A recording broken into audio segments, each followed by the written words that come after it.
A paz do Senhor Jesus, eu sou Patrícia Martins, sou mãe, sou dona de casa, sou apaixonada pela palavra de Deus e sou discípula de Jesus. E hoje eu quero compartilhar com vocês 7 pontos importantes que devemos considerar ao estudarmos as Escrituras. No vídeo anterior, eu falei a respeito da inerrância das Escrituras, respondendo à seguinte pergunta: a Bíblia contém erros ou contradições? E lá nesse outro vídeo eu começo a relatar descrevendo que as Escrituras não possuem erros ou contradições, que o que acontece é que pessoas que dizem que a Bíblia contém erros ou contradições, elas não levam em consideração alguns pontos, entre eles esses 7 pontos que eu vou passar para vocês nesse vídeo de hoje. E eu quero começar com o primeiro ponto. O primeiro ponto é a linguagem de aparência.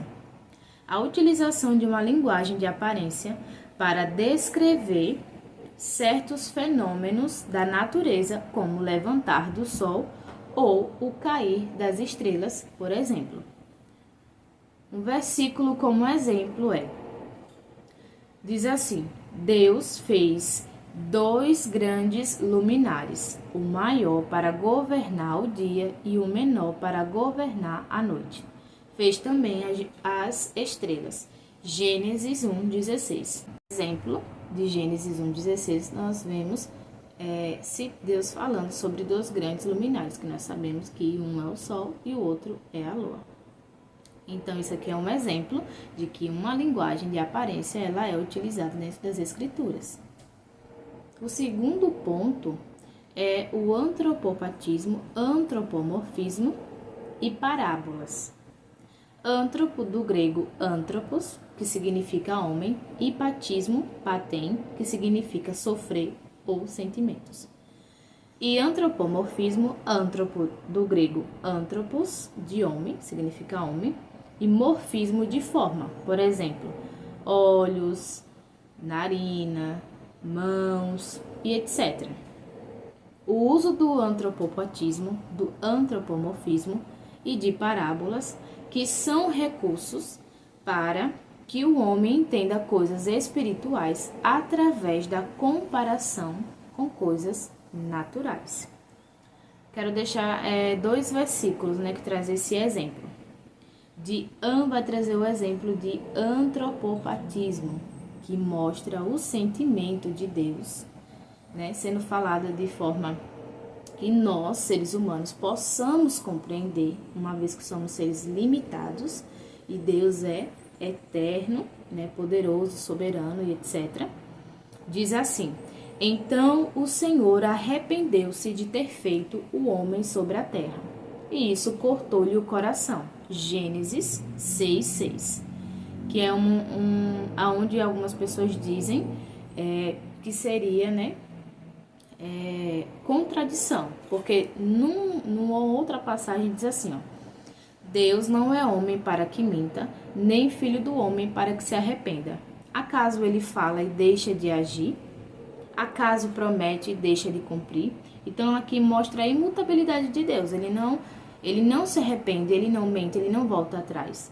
Mas nesse versículo anterior, Gênesis 6:6, está demonstrando o sentimento de tristeza de Deus a respeito do nosso comportamento, da forma como nós vivemos, e que não é uma forma que agrada ao Senhor, Esse outro versículo que eu falei, essa outra passagem, é Números 23, versículo 19. O terceiro ponto é paráfrases, ao citar passagens antigas, a Bíblia utiliza paráfrases sem a intenção de transcrever palavra por palavra, como nos exemplos que eu irei ler para vocês. Também é uma passagem. Diz assim: todavia, como está escrito, olho nenhum viu, ouvido nenhum ouviu, mente nenhuma imaginou o que Deus preparou para aqueles que o amam. 1 Coríntios capítulo 12, versículo 9. A outra passagem diz o seguinte: é semelhante, perceba que elas se parecem, mas elas não são iguais, mas é um citando o outro. Então, no caso, 1 Coríntios 2:9, o apóstolo Paulo está citando essa outra passagem, mas não literalmente com todas as palavras. Ele está parafraseando. E diz assim: desde os tempos antigos, ninguém ouviu, nem ouvido percebeu, e olho nenhum viu outro Deus além de ti, que trabalha para aqueles que neles esperam. Então, na primeira, essa passagem é Isaías 64, versículo 4. Então, em Coríntios, ele cita apenas uma parte, certo? E ele está citando Isaías 64, versículo 4, mas não fala o versículo completo. Só apenas ressaltou alguns pontos. Então, isso é importante da gente compreender para que não venhamos achar que é um erro ou uma contradição, porque não é. É tudo uma questão de interpretação do que está sendo falado e de conhecer outras passagens bíblicas também. Que é o seguinte ponto, né? Que é a questão do contexto. O quarto ponto é o contexto. A análise de textos ou passagens bíblicas dependem tanto de seu contexto como de uma compreensão global de toda a Bíblia, ou seja, de Gênesis a Apocalipse. Nós precisamos considerar o contexto do texto que estamos lendo, que está sendo lido, e toda a escritura, pois a própria Bíblia se autorresponde. Então, se temos alguma dificuldade de compreender, temos alguma dúvida naquilo que estamos lendo, nas escrituras, ela mesma vai trazer a resposta. Nós só precisamos ir mais fundo no estudo e não descartar nenhum livro, não descartar nenhuma passagem, né? Mas usar ela como um todo, porque ela mesmo vai se explicar. E aqui eu tenho 2 versículos como exemplo. Diz assim: então lhes abriu o entendimento para que pudessem compreender as escrituras. Lucas 24, 45. Então aqui diz: então lhes abriu o entendimento para que pudessem compreender as escrituras. Então nós precisamos da ajuda do próprio Deus para compreendermos aquilo que está escrito, uma vez que ele inspirou as escrituras e que é um livro espiritual, um livro histórico. A outra passagem diz assim: Jesus respondeu: vocês estão enganados, pois não conhecem as escrituras nem o poder de Deus. Então, mais uma vez, ressaltando quanto nós precisamos de Deus, do poder de Deus, do agir de Deus, né? E de todo o contexto das escrituras de Gênesis e Apocalipse, para poder estudar e compreender aquilo que de fato está sendo falado, né, da maneira correta. O próximo ponto, o quinto ponto, é passagens de difícil compreensão. A Bíblia realmente possui algumas informações de difícil compreensão, e ela mesma fala sobre isso, que na verdade são fruto da nossa limitação intelectual para entender algumas verdades espirituais. E tem uma passagem que diz assim: tenham em mente que a paciência de nosso Senhor significa salvação, como também o nosso amado irmão Paulo lhes escreveu com a sabedoria que Deus lhe deu. Ele escreve da mesma forma em todas as suas cartas. A coerência, veja o agir de Deus sobre Paulo, né, para que ele pudesse falar. Existe o agir do próprio Deus para capacitando, né, o próprio apóstolo Paulo a falar. Há essa coerência, né, na forma como ele fala em todas as suas cartas. E no versículo continua dizendo: falando nelas destes assuntos. Suas cartas contêm algumas coisas difíceis de entender, as quais os ignorantes, ou seja, aqueles que não possuem o conhecimento, e instáveis, continua o versículo diz, e instáveis torcem, como também o fazem com as demais escrituras para a própria destruição deles. Então, a ausência do conhecimento né? A malícia, né, em distorcer, né, essa instabilidade, né, essa ausência de compromisso de estar ali, né, estudando as escrituras, mas também uma intenção equivocada, né, de usar para o bem próprio, querer trazer, né, aquilo que seria uma aparente, por exemplo, erro ou contradição para benefício próprio, né?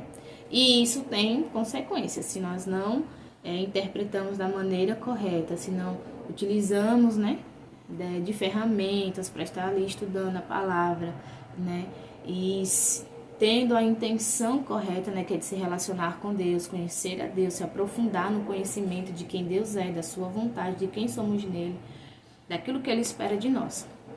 E o sexto ponto é linguagem simbólica e figurada.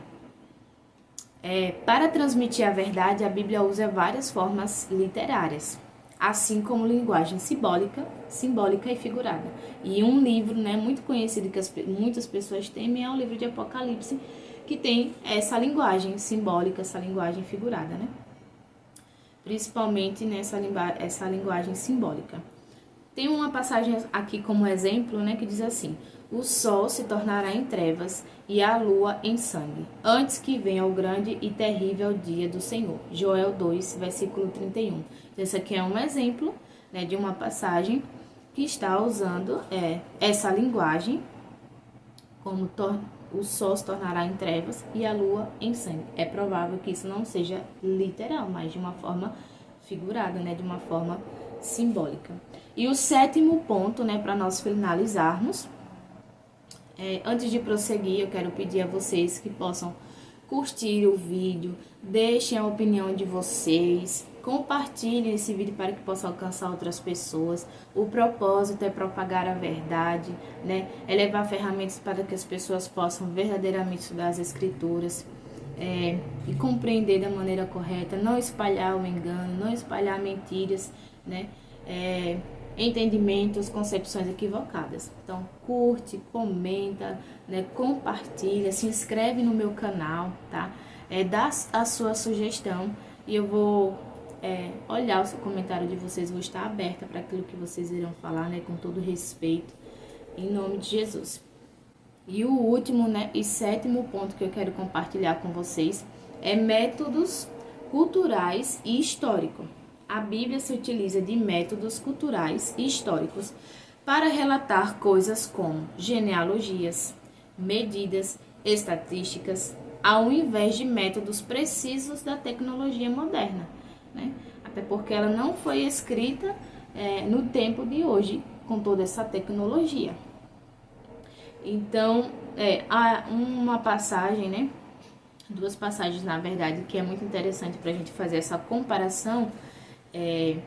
Para verificar esses métodos, né, culturais e históricos, comparar genealogias, né, de Mateus 1, capítulo 1, do versículo 1 ao 16, com Lucas, do capítulo 3 ao versículo de 23 a 38. Né, existe aí essa comparação de genealogias.